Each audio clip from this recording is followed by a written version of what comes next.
भुवनेश्वर पाई आज सबुठारु छोट दिन हेब।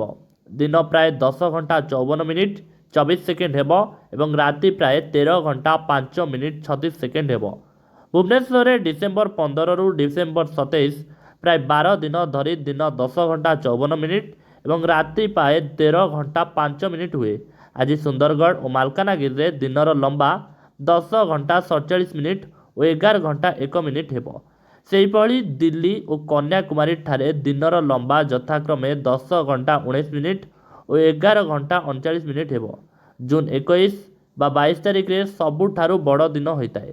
मेरु निकटवर्ती स्थानगुड़िक वर्ष सारा दिनर दैर्घ्य बड़ पार्थक्य अनुभूत हुए। सेठारे शीत ऋतु दिन गुड़िक अत्यंत छोट हुए।